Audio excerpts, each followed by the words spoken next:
Boa tarde a todos. É com muita alegria que estamos aqui nesta tarde no nosso quarto web debate sobre independência do Brasil, imaginários sociais e práticas de educação antirracista, promovido pelo Laboratório de Ensino de História da Universidade Federal Fluminense, a UF. É uma realização do projeto de extensão Educação Antirracista, que tem promovido discussões sobre temáticas de representação do negro e indígena nos livros didáticos e audiovisuais, juntamente com o mestrado profissional de ensino de História da UF. Esses encontros, que serão um total de 5, nós estamos no quarto encontro hoje, vai ter ainda um próximo encontro na próxima quinta-feira, traz como ponto central debater de forma crítica o ensino de história na formação do imaginário social, no processo de independência do Brasil e os desafios para a construção de práticas de educação antirracista. Nossa convidada de hoje será a professora Érica Frazão, doutora em educação pelo PPGE-UFRJ, mestre em educação também pelo PPGE-UFRJ e licenciada e bacharel em História pela mesma universidade. Membro do grupo de estudos Currículo, Conhecimento e Ensino de História no Núcleo de Estudos do Currículo pela UFRJ, é integrante do Laboratório de Ensino de História da UF e professora adjunta de Relações Étnico-Raciais na Escola da UF. A professora Érica trará o tema Quem é o povo brasileiro no ensino de História do Brasil? Objetivos, sujeitos e subjetividades. Sabemos que o processo de independência do Brasil é um assunto muito discutido, pois se relaciona com a formação política e jurídica do Estado brasileiro. É um assunto instigante, pois ao longo do tempo tem acarretado disputas políticas no campo historiográfico da memória, no que diz respeito à abordagem da participação de determinados grupos sociais nesse processo. E nessa tarde, a professora Érica irá contribuir com essa discussão. Eu sei que será uma tarde excelente no dia de hoje, onde poderemos ter aí grandes e riquíssimos conhecimentos com a professora Érica. Professora Érica, eu te convido para a fala de agora. Boa tarde, gente. Boa tarde a todos, a todas e a todos. Sejam bem-vindos. Espero que hoje a gente possa falar sobre o povo brasileiro. Eu começo a minha fala já falando sobre subjetividade. E aí eu vou começar falando sobre a minha subjetividade, sobre o que me fez falar sobre esse tema, sobre por que eu cheguei esse tema na minha dissertação de mestrado. O título da minha dissertação foi Povo Brasileiro de História, o povo que habita os livros didáticos de história, né, a partir do campo do currículo, e falar um pouco que foi pensar sobre o povo brasileiro, pensar sobre a subjetividade, muito influenciada, né, pela professora Carmen Teresa Gabriel, que foi minha orientadora de PIBIC, de mestrado e de doutorado lá na UFRJ, e pela professora Cíntia Monteiro de Araújo, que foi minha orientadora na monografia, que me fez me apaixonar pela licenciatura e pela docência, que foi o meu caminho, né? Por isso que eu cheguei na pedagogia. Eu sou formada em História e eu cheguei na pedagogia através, né, dessas professoras. Não só delas, mas elas foram as professoras marcantes na licenciatura. E aí pensar um pouco como que esse caminho, né, como que o cruzamento com essas professoras me fez me achar na vida e me fez levar, né, me fez ir para a docência. E pensar a subjetividade de pensar o povo brasileiro. Quem é esse povo brasileiro? No livro didático, mas não só no livro didático, né? Quem é esse povo brasileiro hoje? Eu acho que hoje pensar sobre isso, não só hoje, né? Tanto que eu já estou falando sobre isso desde 2012, mas hoje a gente está num ataque muito forte que nos faz falar ainda mais sobre esse tema.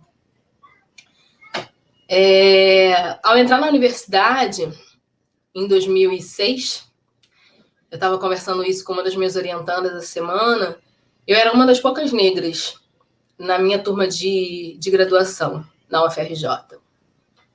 E hoje eu dou aula para muitos negros na UF. E isso me deixa muito feliz. né, poder ver a UF, a universidade, com bastante negros estudantes.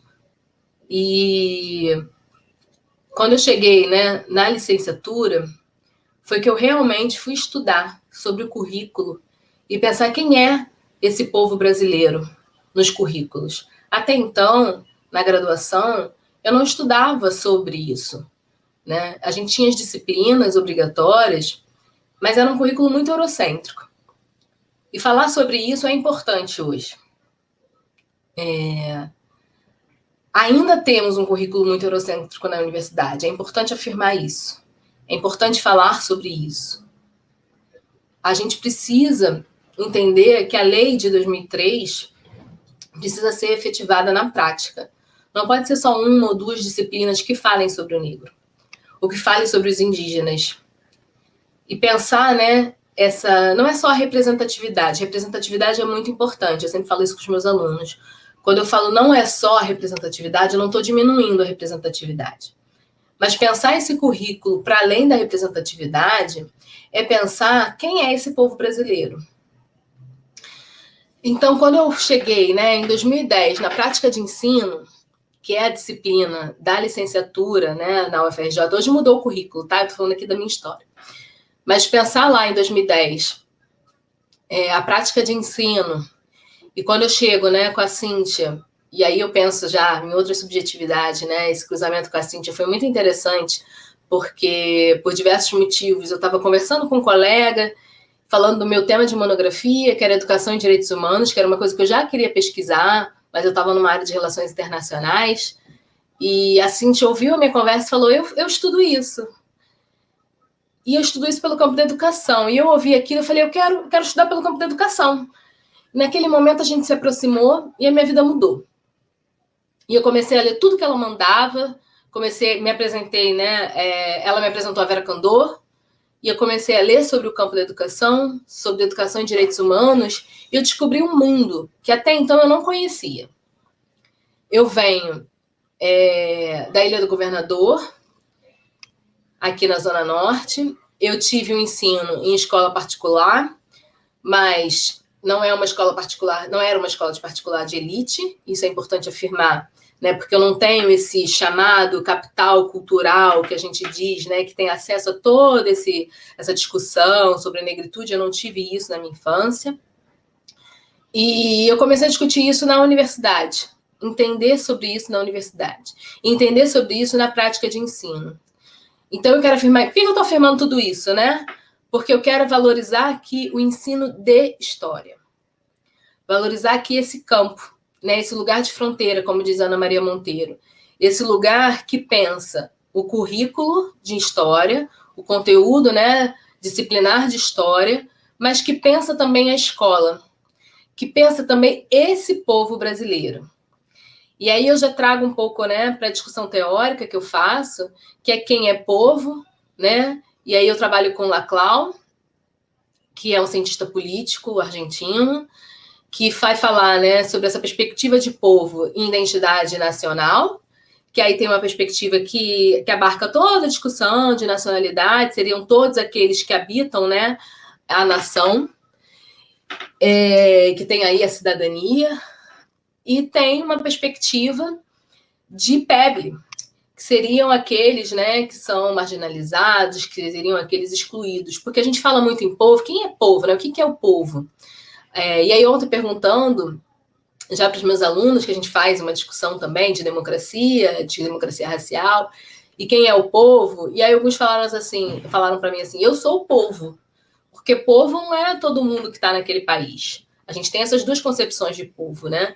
Povo pode ser todo mundo que habita aquela região, um espaço específico, ou pode ser, a gente fala de povos originários, né? A gente fala de povo negro, então a gente pode adjetivar o povo de acordo com aquilo que nos interessa.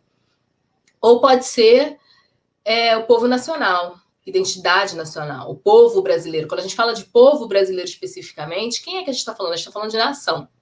E é interessante pensar a construção dessa nação. Como é que a nossa nação foi construída? Né? A especificidade da nacionalidade brasileira na América Latina tem todo um contexto que é de construção de uma ideia de democracia racial, inicialmente de tentativa de embranquecimento, né? A gente sabe lá no século XIX que é a impossibilidade de entrada de negros, né, depois da abolição, numa tentativa de embranquecimento e tentativa de incentivo da imigração, uma tentativa de fazer com que, com o tempo, o Brasil se tornasse branco e, assim, né, fosse o país do futuro, um país cada vez mais civilizado, toda essa ideia racista que a gente, né, denuncia e tenta fazer ver como algo que está ainda no imaginário social. A construção do ensino de história, ali naquele século XIX, com toda essa perspectiva de que a miscigenação, né, vai fazer com que o Brasil se torne branco e apaga toda uma história negra, apaga toda uma história indígena do seu conteúdo. Então, a gente tem a divisão do conteúdo de história, né, até hoje. Hoje a gente tem uma entrada ainda muito superficial, e eu falo superficial eu sei que tem avanços, mas considero sim superficial, porque a entrada de conteúdos só, na minha perspectiva, não transforma o currículo. Eu acho que a gente tem que transformar a epistemologia curricular para poder ter realmente uma transformação da perspectiva, né, de ensinar. Então é importante, ali no século XIX, né, toda uma tentativa de fazer com que esse currículo valorize toda a história europeia. Então, história antiga, história moderna, história medieval, história moderna, história contemporânea, baseada em toda a história da Europa. A gente tem um apagamento, né, de toda... o que foi a história africana? Desculpa, gente, porque aí, como a gente sabe, as subjetividades perpassam, e aqui eu sou mãe também, tá? Já saí. A gente tem uma história, a gente não sabe, por exemplo, a gente tem um apagamento tão forte, inclusive, dos nomes africanos, né? A gente não sabe de onde somos, de onde viemos de África, por exemplo, no Brasil. Hoje a gente está tentando retomar isso. Mas quando a gente pergunta, por exemplo, para os nossos alunos, né, qual é a origem deles de Europa, muitos sabem, minha família veio da Itália, minha família veio de Portugal, eu tenho um avô português, eu tenho um avô italiano, mas de África, a maioria não sabe. A não ser aqueles que vieram recentemente, a maioria não sabe, né? A escravização fez isso, esse apagamento total da história. Então é importante pensar ali como que essa construção do ensino de história se dá de forma a apagar totalmente esse que seria o nosso povo, né? E aí a gente tem, no século XX, toda uma construção no início do século XX, né, já tentando falar um pouco bem da miscigenação, de uma ideia de democracia racial. O que seria, né, essa democracia racial? Falar que a miscigenação vai trazer coisas positivas. E que o povo brasileiro seria essa vitrine da democracia racial. Como a gente permite a miscigenação, e aí a gente apaga uma parte da miscigenação, que é a violência, inclusive a violência sexual, que boa parte dessa miscigenação vem da violência sexual contra, né, as mulheres negras essas que vão criar seus filhos sozinhas, muitas vezes. É importante falar isso, né? Existem dados que mostram como que essas mulheres negras vivem só, são abandonadas e criam seus filhos sozinhas. E a ideia de que porque o Brasil não tem apartheid igual outros países, igual os Estados Unidos, igual a África do Sul, a gente vive em paz. E aí o negro começa a entrar, né, na literatura, no cinema, começa a ser retratado nas artes, começa a se valorizar alguma coisa, capoeira, por exemplo, que era, né, proibida, até então passa a ser valorizada como arte nacional na década de 30. Mas como é que é isso? Realmente vivemos uma democracia racial? E o movimento negro vai dizer que não, né? O movimento vai acusar, né, que não vivemos uma democracia racial. Essa democracia racial é uma falácia, é um mito. Porque não temos os mesmos acessos, não ocupamos o mesmo espaço. E isso até hoje. Isso é todo o século XX, inclusive o século XXI. Quem é que diz que vivemos uma democracia racial? Para quem? São perguntas que eu não vou responder, tá? Eu acho que é importante pensarmos sobre isso. Eu gosto de deixar essas perguntas para que a gente pense, né? Para quem é importante dizer que vivemos uma democracia racial? Quando a gente fala de representatividade, aí eu vou falar de novo. Não acho que a representatividade não é importante. Mas quando a gente vê que as empresas estão falando, né, sobre representatividade, colocam seus comerciais, colocam novelas, colocam filmes, qual é o lugar que o negro ocupa ali?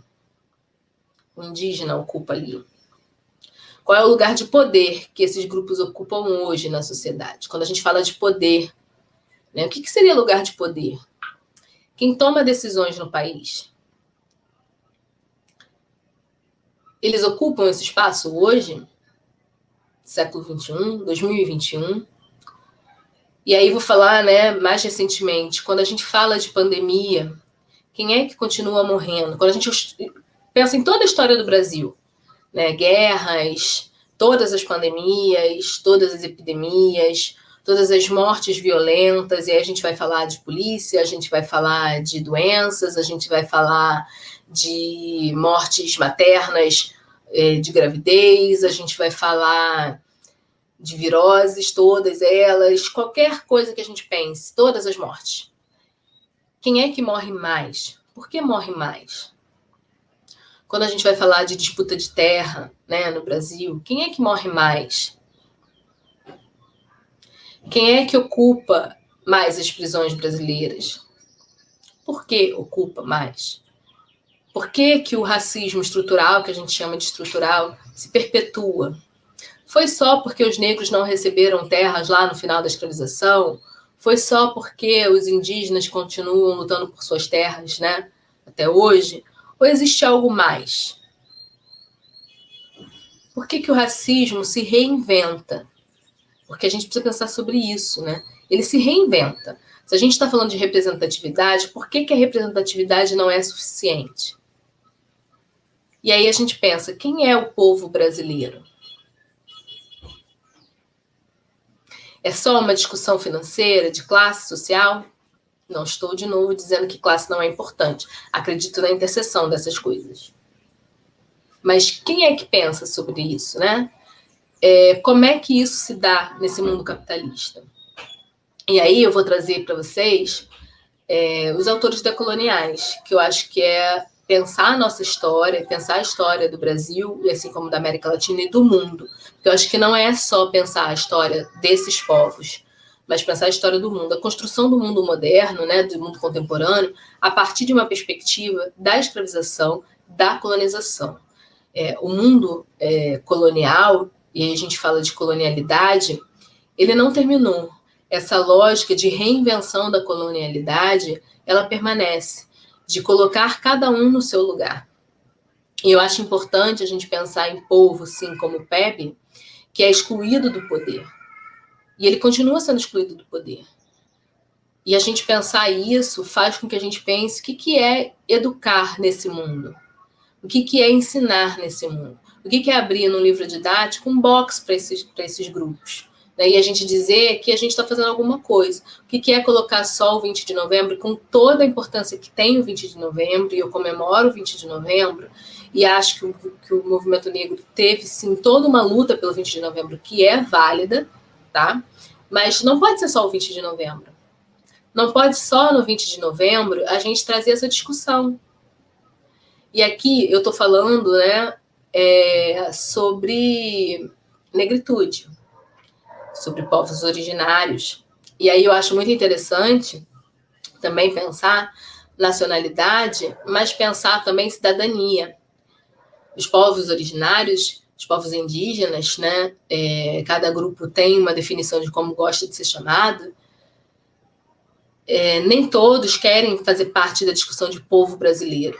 Eles não querem o adjetivo brasileiro. Alguns só querem a cidadania, porque eles não reconhecem essa identidade nacional. Eles reconhecem a sua identidade enquanto um determinado grupo indígena, mas não como identidade nacional, porque essa história que os violenta, que os mata, não é a história deles. Essa história do grupo, e aí eu vou falar mais uma coisa que eu acho importante na racialização, né, desse povo, porque nós somos um povo racializado, culturalmente, tá? Óbvio. é importante pensar que essa racialização, ela não é dupla, ela é tripla. Nós temos um povo negro, um povo indígena, povos indígenas, e temos um povo branco, que se entende como branco. E a branquitude precisa se entender como branca. Não existe, né? Até existe, mas não deveria existir uma normalidade a partir da branquitude. É como se o branco ele fosse a normalidade e os outros fossem a anormalidade em relação a esse branco. Né? Quando a gente fala de incluir literatura indígena e literatura negra, parece que a gente quer tirar o lugar da normalidade.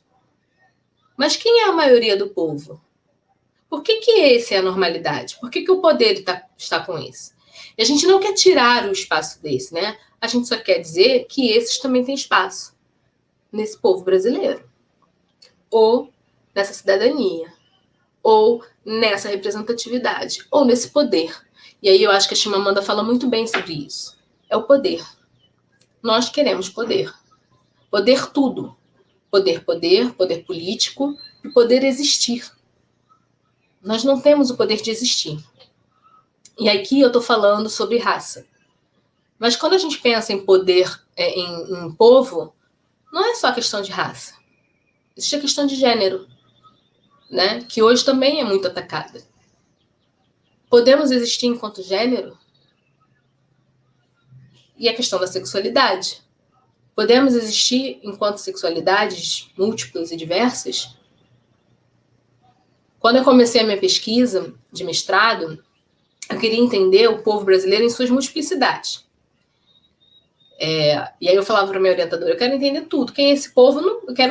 E a gente trabalha com teoria do discurso, né, do Laclau, e a significação desse povo é aberta. Não no sentido de que tudo vale, antes que comece, né, já respondendo a possíveis perguntas. A teoria do discurso, ela não diz que tudo vale.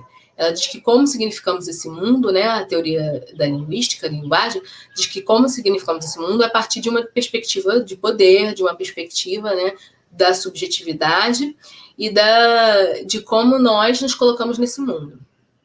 A MUF tem uma fala muito interessante, que é poder participar das disputas desse mundo. E como eu me coloco nesse mundo, já diz como eu quero participar das disputas desse mundo. Então, eu queria participar da disputa desse mundo pensando as possibilidades múltiplas de existir. E eu queria entender, nos livros didáticos, como é que esse povo brasileiro existia. E aí eu fui para pesquisa. Só que como a gente faz pesquisa, né, a gente vai com a nossa hipótese e a gente dá de cara com os livros e a gente vê o que existe. Quando eu fui para os livros, eu analisei uma coleção que é História e Vida, e depois se tornou História e Vida integrada, né? Porque parou de ser separado e passou a ser junto. Eu analisei a coleção de 1990, 2000 e 2010, para ver como é que se transformou, né, a partir das demandas democráticas, né, a partir do final da ditadura, né, pensando ali 1988, final da ditadura, e os anos 2000. Então, 3 décadas, né, da coleção. Óbvio que houve uma transformação imensa na coleção, a partir de todas as demandas, a partir da LDB de 1996, a partir dos PCNs, a partir da lei. Então, tem uma mudança incrível. E aí, assim, o movimento negro entrou muito no livro a partir de 2010, é uma transformação muito grande sobre o conteúdo. Agora, é claro que dá para perceber que o movimento negro entra muito mais que o movimento indígena, dá para perceber que a discussão de classe, né, ela entra muito mais que a discussão indígena, até por o livro ter um viés marxista, muito mais do que a discussão de negritude, e a discussão de negritude entra muito aliada à discussão marxista. Não estou fazendo aqui um juízo de valor, estou afirmando a vocês como foi percebido. E a discussão de gênero entra através da mulher. Mas as outras subjetividades, né, elas não aparecem tanto. Até entra uma discussão de LGBT em algum momento, mas como box. Agora, é interessante pensar que essas discussões aparecem mais no box. A narrativa do livro, e eu falo isso, né, como uma crítica construtiva, porque eu acho que é isso, quando eu falo da transformação da perspectiva e do currículo, o texto corrido, que eu acho que o texto síntese que a gente chama, ele ainda tem uma perspectiva que esse texto síntese, que é o que a gente considera, e aí não é a gente, porque tem que ser assim, né? É uma perspectiva do aluno, do professor, que a gente considera que é o texto mais importante, que é o conteúdo, né? No campo isso é assim, o aluno vê dessa forma, os professores abordam dessa forma, na sua grande maioria.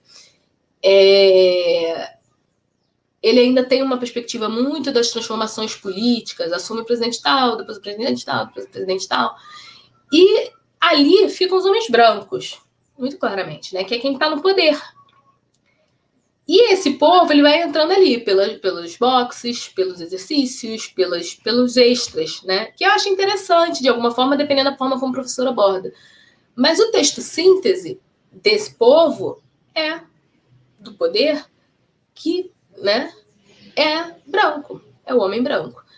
E aí tem um ou dois boxes que falam do movimento, que fala dos grandes movimentos, que fala de alguma transformação importante, algum movimento importante nos Estados Unidos, mas cadê no texto síntese, né, ao longo de toda a história e do Brasil, esse povo no Brasil não aparece. Parece que assim, nos Estados Unidos tem alguma coisa importante, mas no Brasil, cadê esse povo? Esse povo não existia? E aí, assim, fica muitas vezes, né? A gente escuta isso muito, acho que vocês também, como se essas pessoas estivessem existindo agora. É moda. Isso começou a existir agora. Não, essas pessoas estão aí desde sempre. Mas por que elas não aparecem, né, na história? Por que isso não faz parte do nosso povo? Como que a gente pode ter um currículo democrático? Como que a gente pode ter um currículo democrático de história? Como a gente pode pensar um povo brasileiro múltiplo se a gente não coloca isso nos nossos livros? Se a gente não fala da história, se a gente não fala da subjetividade, se a gente não fala das mortes dessas pessoas. Se a nossa linguagem ainda é uma linguagem branca. Se a nossa linguagem ainda é uma linguagem heteronormativa.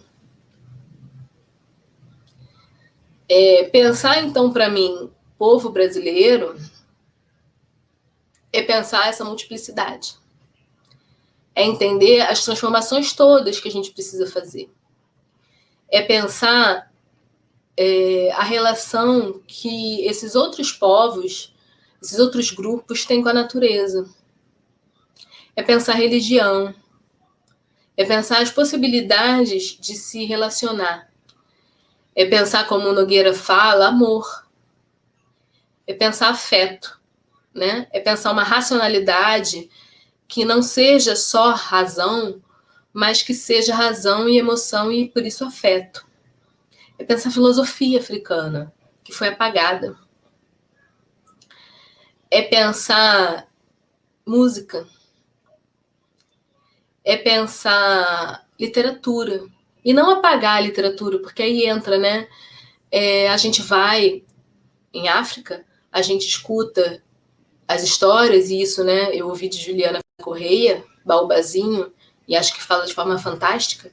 A gente vai em África, a gente escuta as histórias, a gente escreve livros, e não diz de onde vêm as histórias. Histórias africanas. África é uma coisa só? Mas quem foi o povo que escreveu aquela história? De onde você ouviu? E a gente vende como histórias africanas.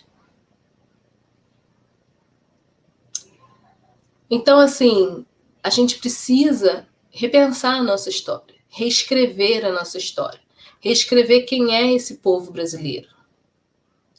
A gente precisa ouvir essa subjetividade. E aí, quando a gente vê na TV, nas mídias, pessoas falando, mas eu não sei como tratar essas pessoas, eu não sei como ouvir sobre isso. E a gente se espanta, muitas vezes. A gente fala, mas como assim você não sabe? Você deveria saber. Gente, a escola não está ensinando isso. As famílias não estão ensinando isso. A gente fala, mas a rede social está aí. Tá, mas a rede social dessas pessoas é a nossa rede social? É ampla? Ou é mais do mesmo? A nossa rede social é ampla? Ou é mais do mesmo? A escola tem um papel central para mim nisso. O currículo tem um papel central para mim nisso. E eu continuo batendo. E para mim isso é conhecimento. Eu não abro mão do conhecimento.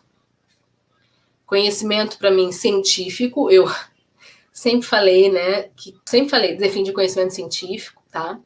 Não é, para mim não é o único, sempre coloquei isso, quem for ler meus textos, não é o único, óbvio, mas é importante, não abro mão do conhecimento científico, e acho que agora, nesse momento, né, e eu sempre falei do conhecimento científico trazendo os outros, óbvio, mas agora eu estou com conhecimento científico na cabeça, porque no momento que a gente nega a ciência da forma que estamos negando, eu quero trazer ciência, vou escrever ciência na testa, isso aí, porque, né, terra é plana, você não serve para nada, e enquanto isso estamos morrendo. A gente precisa defender currículo como saberes múltiplos e como ciência. E esses grupos produzem também ciência, né? E a gente precisa trazer isso para o currículo.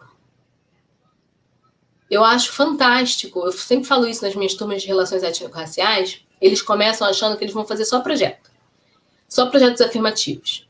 E eu falo para eles assim, projetos afirmativos são maravilhosos, eu adoro, mas vocês vão fazer muito mais do que isso. Vocês vão pensar um currículo outro que relações étnico-raciais seja transversal.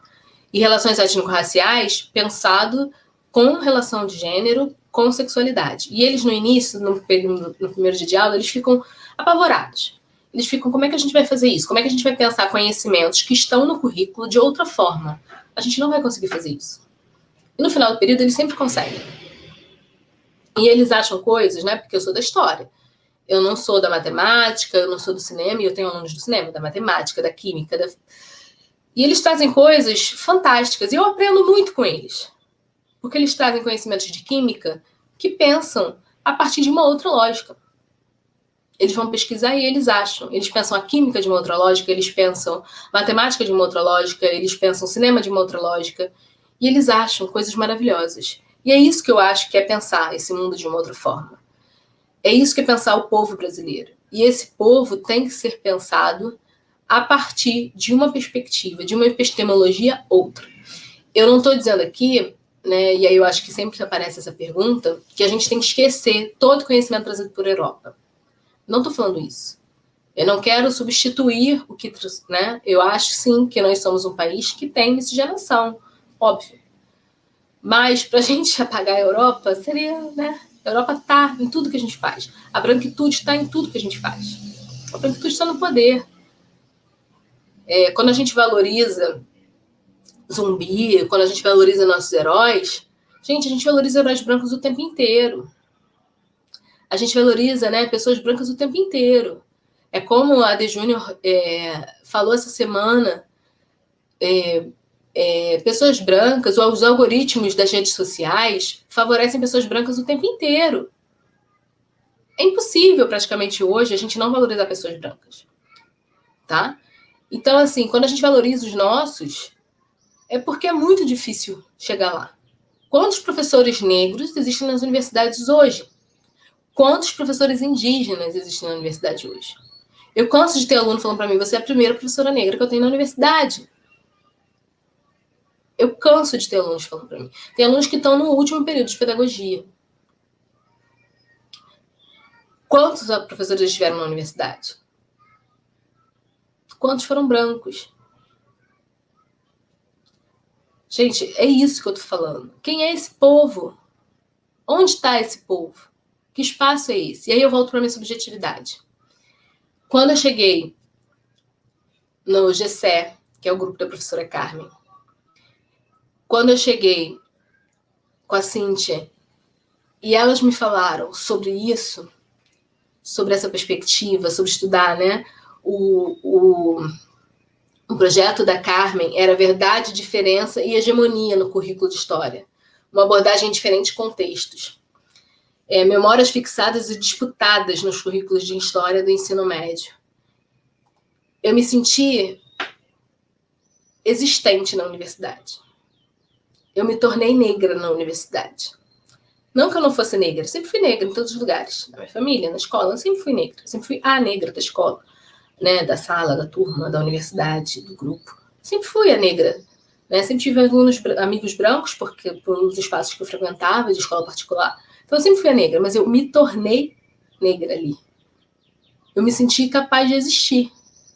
E hoje, quando eu falo com os meus alunos, né, com as minhas orientandas, bichas, travestis, trans. É isso que eu escuto delas.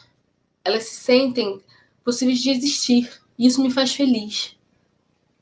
Porque elas são o povo brasileiro. E eu quero que elas existam. Eu não quero que elas morram. Eu me preocupo muito com isso. Eu não quero que elas sejam atacadas. Eu quero que elas abram um livro didático e elas se vejam ali, como o povo brasileiro. E não só como o povo brasileiro que morre com as estatísticas. Não, sabe? Não. A gente precisa saber sobre isso, a gente precisa... Não.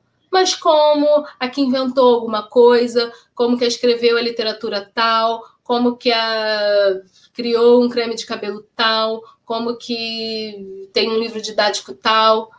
É isso que eu quero, que elas existam. Não que elas só resistam. Quero que elas estudem o que elas quiserem. Não que elas só falem sobre racismo, que elas só falem sobre resistência. É óbvio que é importante falar sobre isso. E eu falo sobre isso o tempo inteiro, em todos os lugares que eu vou. Em todas as esferas da minha vida eu falo sobre isso. Mas eu quero que elas existam. Que elas possam ser o que elas quiserem. Essa é a minha luta. No livro didático, aí voltando, né, para minha pesquisa, a conclusão que eu tenho é que a gente avançou muito, né, para não deixar triste ninguém, que eu não gosto de nada. A gente avançou muito de 90 para 2010. É fantástico o avanço. O livro incorporou todas as demandas, todas as lutas. Então é importante a gente trazer as lutas dos movimentos sociais. A faculdade avançou muito, né? Agora, isso é parte de uma luta política. Isso é parte da gente afirmar essa luta política. E é óbvio que a gente vê no Brasil o avanço de tudo isso. E é óbvio que a gente vai ter resistências de quem está perdendo espaço no poder, de quem não quer dividir o poder. Porque não está perdendo o poder, está dividindo o poder. Né? E eu acho que a gente tem que continuar avançando. A gente tem que continuar lutando. Então, quando a gente fala... E aí, mais uma coisa, né? Não existe neutralidade, tá? Não existe neutralidade do historiador, não existe neutralidade de nenhum cientista, não existe neutralidade do professor. Quando a gente escolhe, a gente traz ali todas as nossas subjetividades políticas. A gente traz ali o que a gente acha que é importante, validado de ser ensinado. A gente está fazendo uma escolha enquanto professor, enquanto docente, enquanto pessoa nesse mundo. E isso é importante a gente afirmar. Porque quando a gente decide que o currículo ele é hétero, branco, né? A gente está fazendo uma escolha. Quem pode existir nesse currículo, quem pode existir nesse mundo, quem pode existir enquanto povo brasileiro. Então, quando a gente traz o outro, a gente também está fazendo uma escolha. E eu estou muito feliz com a minha escolha. Tá? Eu acho que é isso. Espero que vocês tenham ficado satisfeitos e vamos abrir para o debate.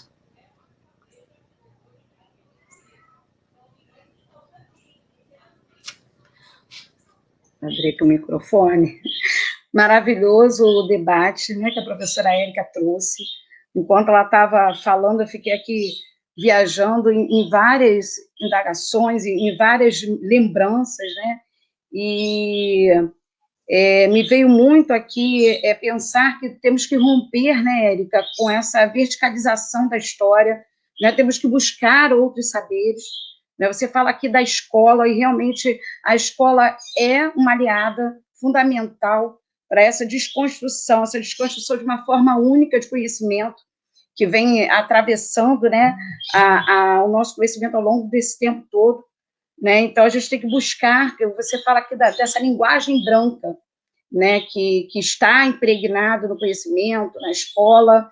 Você falando me lembrou, quando eu entrei no ensino de história, como a gente pode pensar, né, um pouco como isso está tão enraizado, né, num local acadêmico onde a gente discute essa educação, né, antirracista, a gente discute toda essa questão de outros saberes, da busca de um saber mais plural. Eu tive uma matéria que falava sobre o ensino de história, e eu fiz um trabalho, e no final apresentei mostrando que a matéria que eu estava fazendo tinha um único texto de uma mulher, e não tinha nenhum texto de uma pessoa negra. E aí eu trouxe isso num lugar que a gente está debatendo, o quanto está entranhado, né, no nosso conhecimento, nessa construção da memória coletiva, né, por isso que o Silvio vai falar sobre esse racismo estrutural, essa questão também de gênero que você falou, o quanto está entranhado, porque às vezes se coloca sem perceber. Quer dizer, estávamos ali debatendo, construindo saber, e tinha um texto só de uma mulher, e esse texto não era, e nenhum texto que representasse, né, um negro ali, um filósofo negro escrevendo, né? Então, por que isso me chamou a atenção? Porque você fala aqui de uma coisa muito importante, que é para além do currículo da representatividade, né? Acho que passou essa época, a gente agora está numa época de gente buscar ação, né? Tem que ser uma ação realmente antirracista, né? Tem que ser uma ação que mude tudo isso, né? Assim, eu fiquei maravilhada quando você fala assim, podemos existir? É uma pergunta, né, que você faz. E aí, quando eu estava ouvindo, eu corri aqui só para depois pedir para você falar um pouco mais, e corri aqui nas minhas anotações, e eu achei uma fala do Ailton Krenak, que é um ativista aí, né, nos direitos políticos, né, indígenas, no direito de existir, e ele fala uma coisa muito interessante que vem de encontro com tudo isso que você falou hoje. Ele fala assim, ó, como justificar que somos uma humanidade de mais de 70% e estão totalmente alienados do mínimo de exercício do ser? Ele faz uma pergunta, né?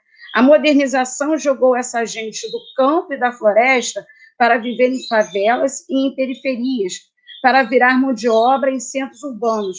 Essas pessoas foram arrancadas de seus coletivos, de seus lugares de origem, jogadas neste liquidificador chamado humanidade.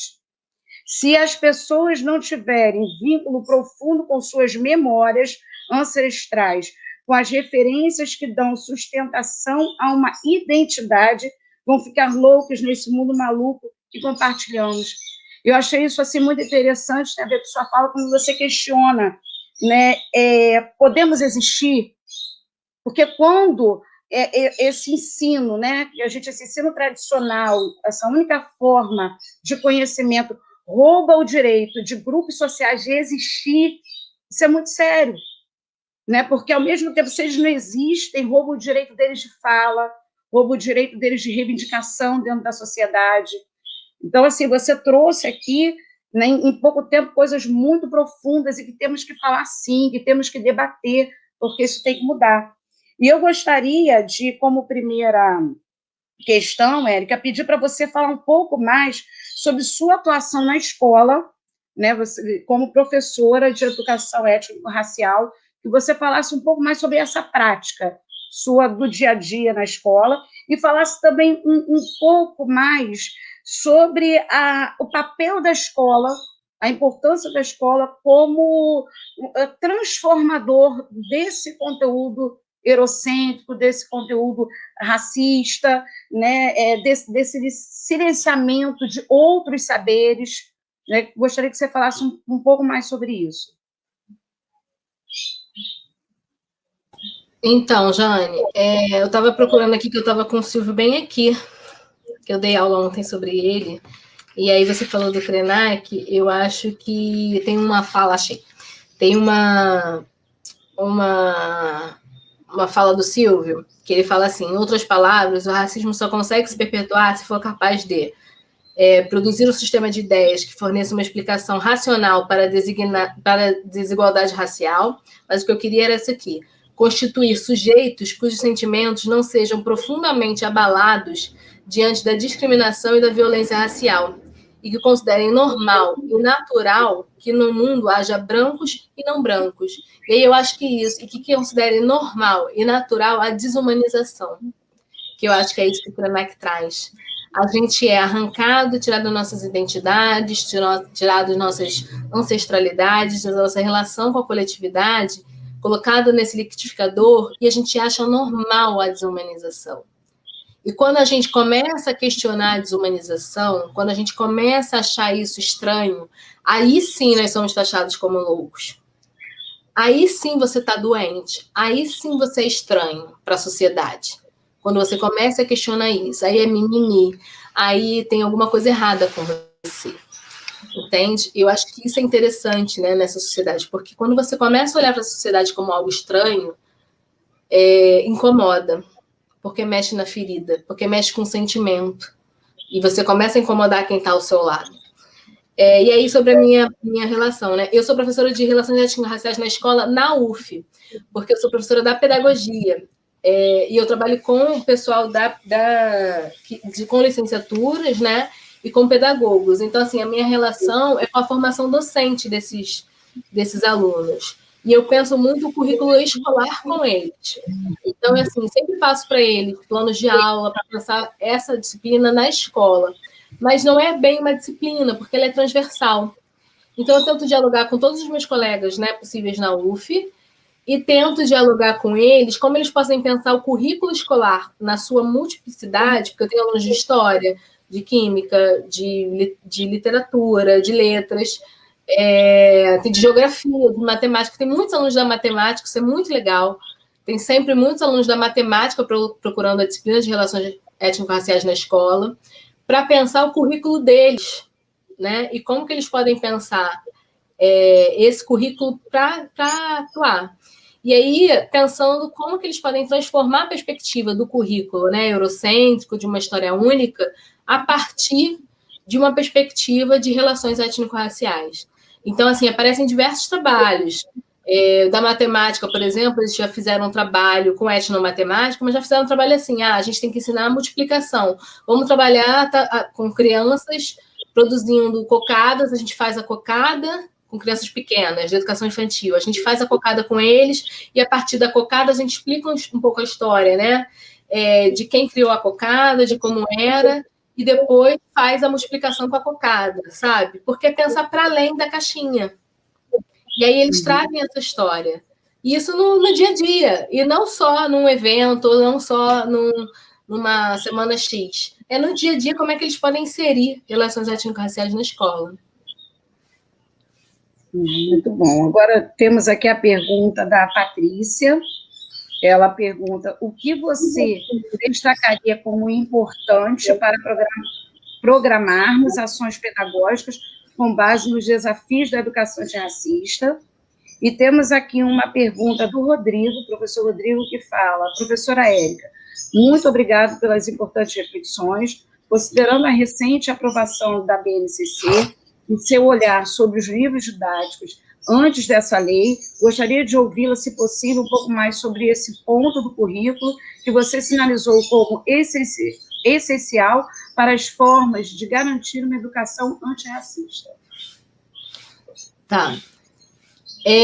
Eu acho que para a Patrícia, sim, é importante um estudo sobre essas outras perspectivas de ensinar, né?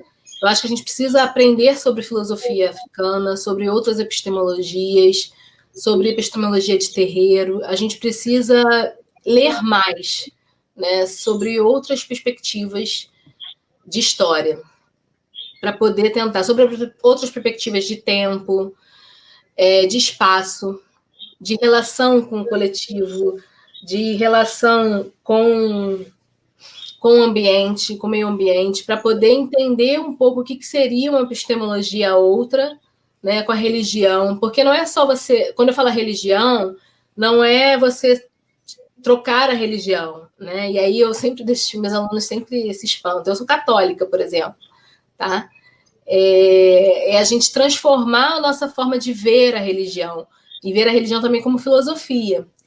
E as religiões de matriz africana, elas têm filosofias maravilhosas sobre pensar o mundo, pensar essa relação com o mundo. E a partir disso, a gente pode ver o currículo de outra forma.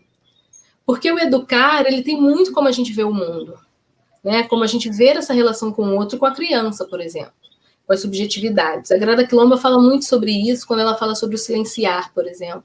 Né? Eu trago muito ela para pensar essa relação com a criança. Ela não fala de criança, tá?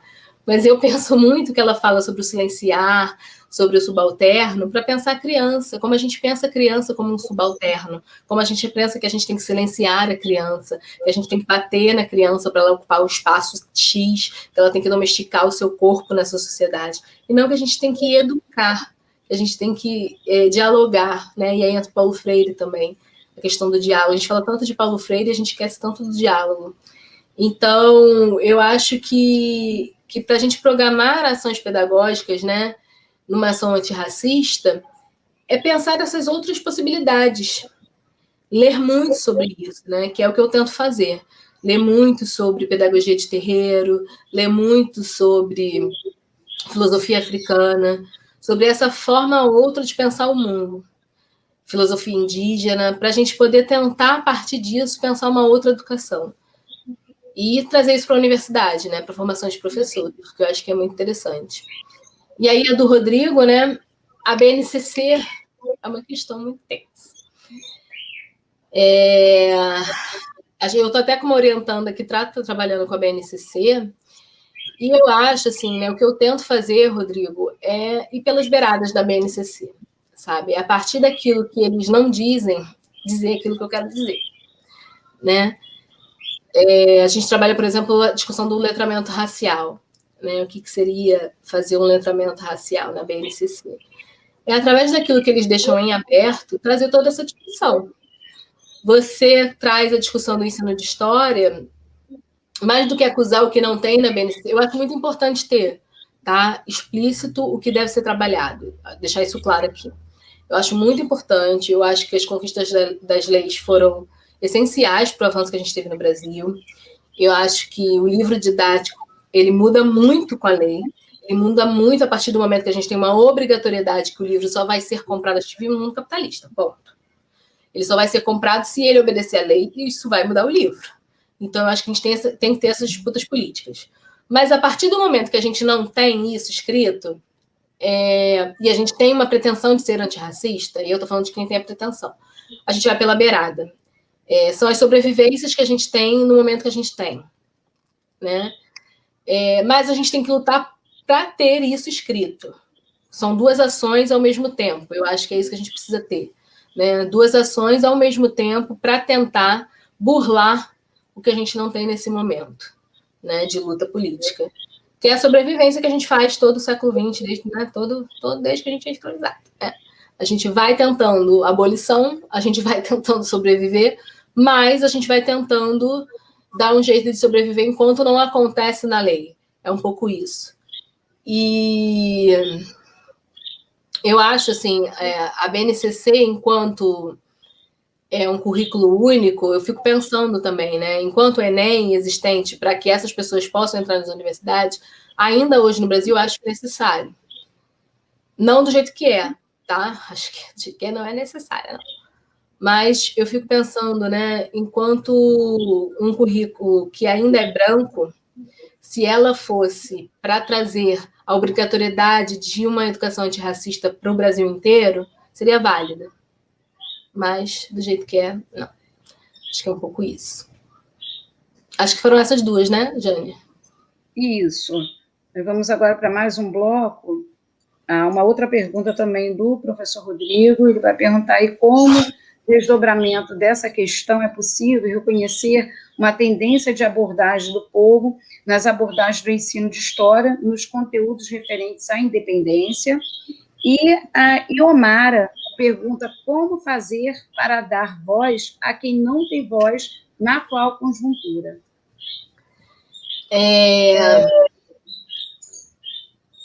Sim, na minha investigação, né, eu tentei para não ter que, assim, tem alguns momentos que o povo ele grita, né? A palavra povo grita no livro didático.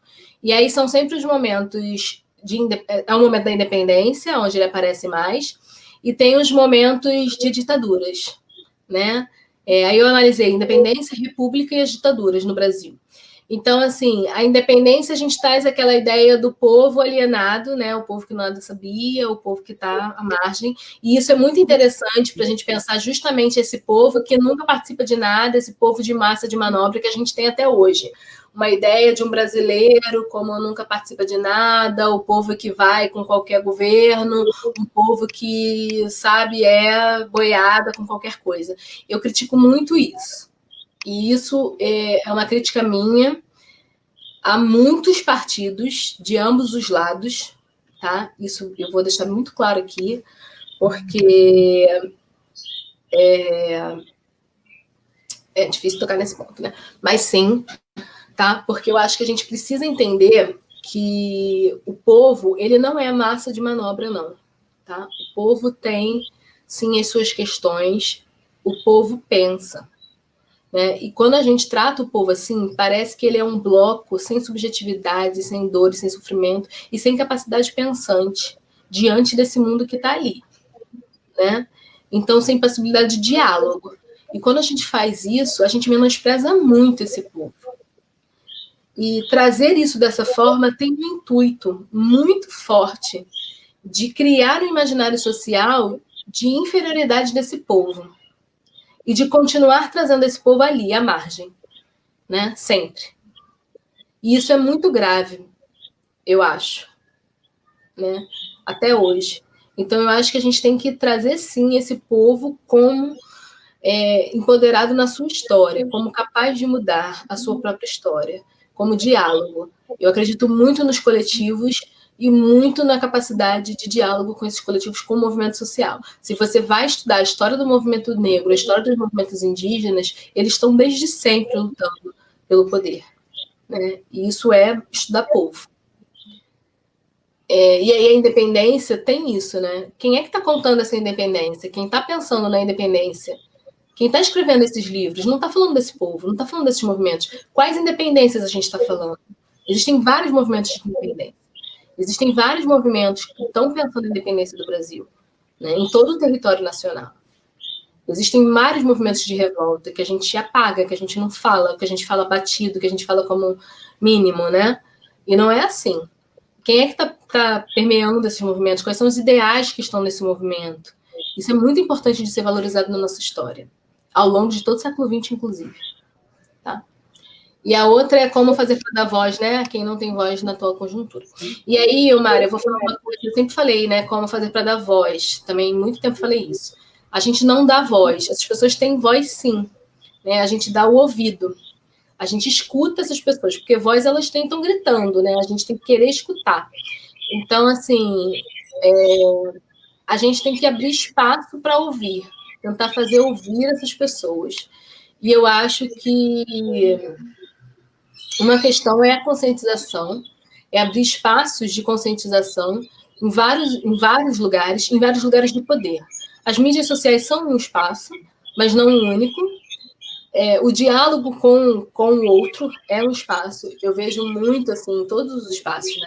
A gente se fecha naquele nosso grupo e acha que o mundo é o nosso grupo. As mídias sociais fazem isso ainda mais. Eu acho que a pandemia também acirrou muito isso, porque a gente não encontra com o outro. A gente se fecha na nossa mídia, no nosso grupo, e a gente não dialoga, né? Porque a gente nem encontra com o outro. Então, a gente fica com vários grupos, né, específicos, a gente acha que o mundo é aquilo ali. E a coletividade, né? Os movimentos. Eu acho que a gente tem que investir mais nesses movimentos, em ouvir o próximo, em participar. Por mais difícil que seja, ouvir o que a gente não quer ouvir, a gente tem que abrir esse espaço para dar o ouvido e dialogar. Não é fácil, mas é importante.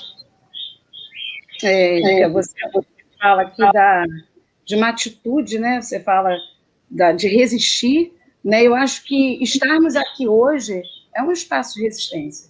Né? A gente abrir numa tarde de quinta-feira e estar debatendo essas questões, né?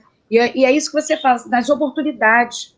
Né? A gente sabe que a gente vive ainda dentro de uma política, né, que silencia memórias, que silencia, que não trazem ao debate, né, da história essas outras vozes, né, que é o que você falou, que coloca o povo como massa de manobra, como um povo que não tem atitude.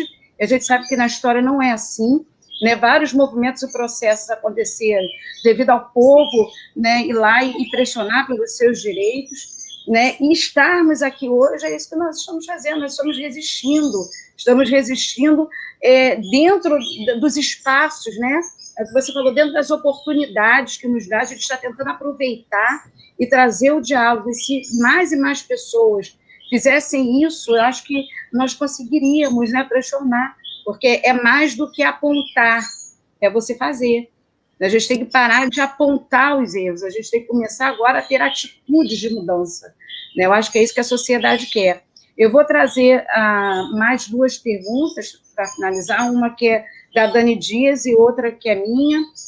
A Dani Dias pergunta, Em minha experiência em sala de aula, eu tive a impressão que os professores não são preparados para lidar e trabalhar com essas questões na escola. O racismo, muitas vezes, é tratado como bullying e não como racismo de fato. Como lidar com isso?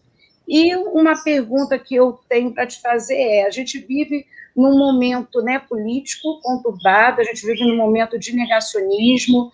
Você teve algum embate dentro de sala de aula, como você fala que temos que trabalhar a religião, que temos que trabalhar, né, esses outros saberes, né? A gente vê assim o Boaventura falando, né, quando você vê a religião do outro, é mito, né? E é misticismo, é feitiçaria, né? Mas a outra é medicina, né? Então, essas coisas que é colocado dentro do nosso imaginário, dentro do nosso conhecimento, né? Como coletivo e como um único conhecimento correto. Você, em algum momento, foi confrontada, dentro de sala de aula, a abordar esses outros tipos de conhecimento dos seus alunos? Então, deixa eu só, a Dani, né? Falando, eu acho que, assim, a questão do bullying, né? Eu acho muito importante nomear. O bullying, eu não gosto de usar muito a questão do bullying, porque ele apaga as especificidades do que está sendo trabalhado ali. Ele apaga a homofobia, ele apaga a gordofobia, ele apaga o que está sendo o preconceito, né? Se é racismo, se é homofobia, se é gordofobia. Ele apaga o que está acontecendo ali. Você não nomeia qual é o sentimento da criança que está agredindo e qual é o sentimento da criança que está sendo agredida. Então, eu gosto de nomear o que está acontecendo. Eu acho isso muito problemático para a resolução do problema. Né? Eu acho que a gente tem que resolver o problema. E é isso, assim, quando a gente trabalha com criança ou com adolescente, essas coisas vão acontecer, porque eles são espelhos da sociedade. Eles vão reproduzir aquilo que está acontecendo na sociedade. E a gente precisa saber lidar com isso. E a gente precisa saber resolver o problema. E quando a gente apaga as emoções que as crianças trazem, né, e que a gente silencia, aí entra a questão do silêncio também, né? Eu tenho lido muito sobre criança, até porque eu tenho filho. Eu acho que a gente não resolve nada. E a gente deixa para mais tarde sempre o problema. Quanto mais tarde a gente lida, pior é também, porque mais concretizado, né, mais forte aquilo está dentro daquela criança. Então a gente tem que saber ouvir, inclusive o agressor, tá? E não que o agressor pode fazer o que quiser, gente. Eu sempre tento, né, quando eu falo algumas coisas polêmicas, as pessoas às vezes interpretam mal.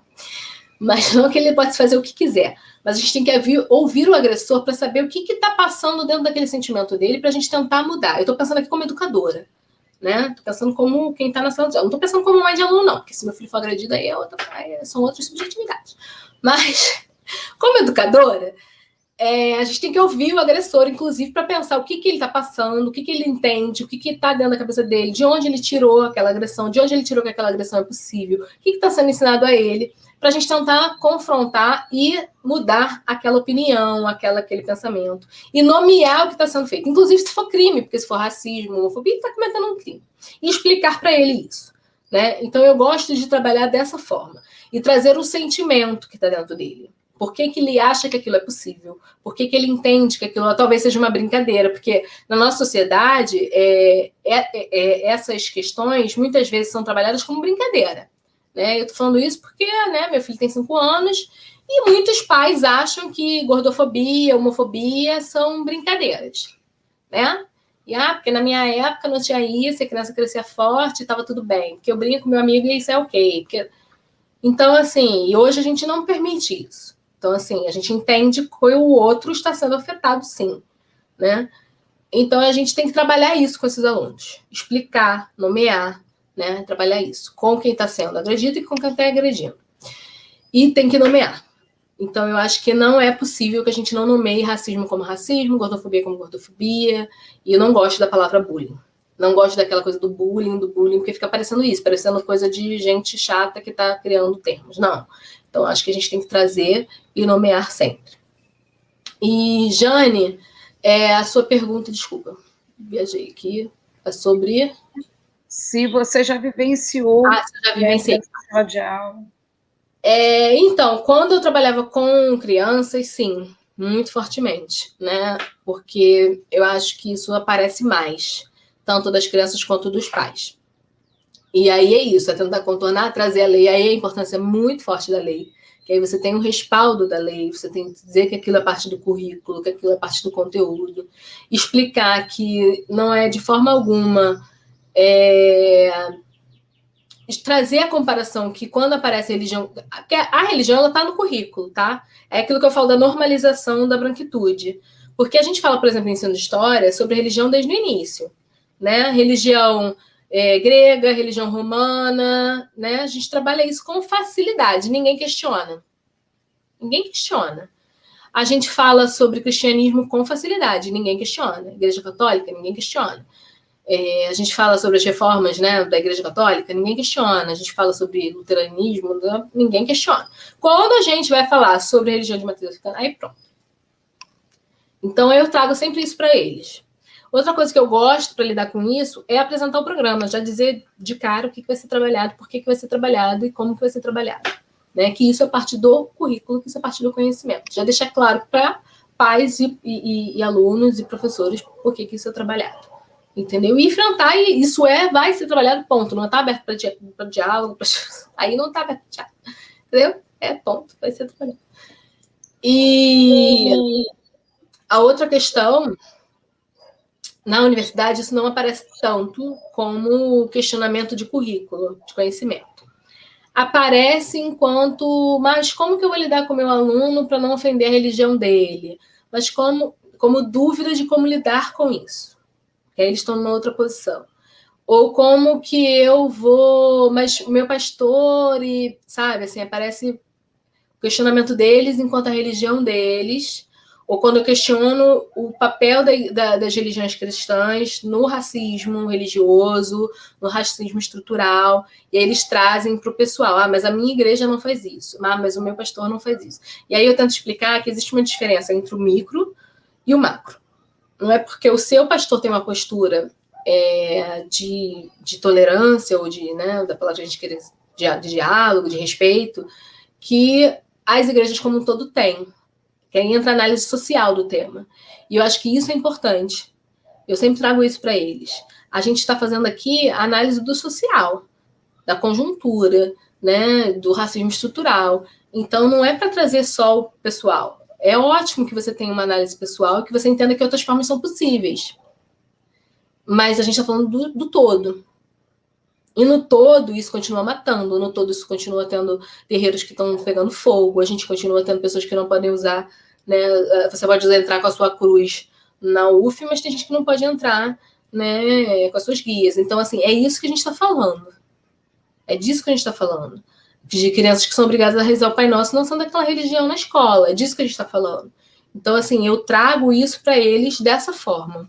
Agora, não como, eu não vou trazer isso, não tive. Mas já ouvi relatos de alunos que saem da sala, que não querem ouvir, que não querem participar.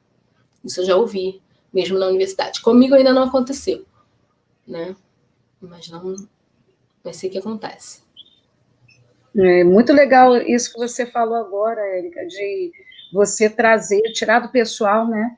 Quer dizer, você conversar com o aluno, olha, que bom que você não faz, mas vamos agora pensar no macro, porque acontece, porque às vezes dentro de sala de aula a gente se vê nessa situação e muitas vezes a gente não sabe como é que vai lidar com isso. E isso é muito legal o que você fez, porque você dá importância àquilo que ele está trazendo como narrativa da vivência dele, mas você mostra assim, mas nós temos que conversar sobre essa questão, porque é uma questão séria, importante e acontece. Né? Assim, foi maravilhoso a tarde de hoje, eu queria que poder ficar debatendo muito mais, aprendi muito, né? Acho que todos nós aprendemos muito, mas estamos chegando aqui no final e eu queria saber, Érica, se você tem alguma consideração final para colocar para a gente aqui. Eu queria agradecer esse espaço, né, de socialização, queria agradecer ao Lé, que me acolheu na UF desde o início também, que me permite existir na UF, né, e sempre tem sido muito bom a troca com eles, com Patrícia, com Rodrigo, com Nívia, Everardo, Fernando, né, desse pensamento democrático que a gente tem no Lé. Eu me sinto muito grata a eles, não só no papel... Ai, gente, estou emocionada, eu sou dessas. Eu não sou nem um pouco acadêmica, tá, gente? Porque as minhas subjetividades, né, não são acadêmicas. Eu tento não, porque eu também já deixei de tentar ser acadêmica.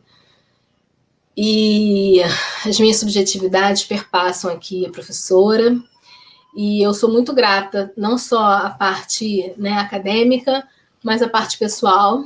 Tem sido muito difícil existir nessa pandemia, com todas as considerações de ser uma mulher negra na universidade, de ser uma mulher mãe, eu não me apresentei como mãe, mas de ser uma mulher mãe negra, né, de origem popular, numa universidade, aprendendo a estar na universidade, nesse lugar de professora, dentro da pandemia. Eu entrei na UF em 2019, recém-parida, então eu entrei na UF efetivamente na pandemia, em 2020.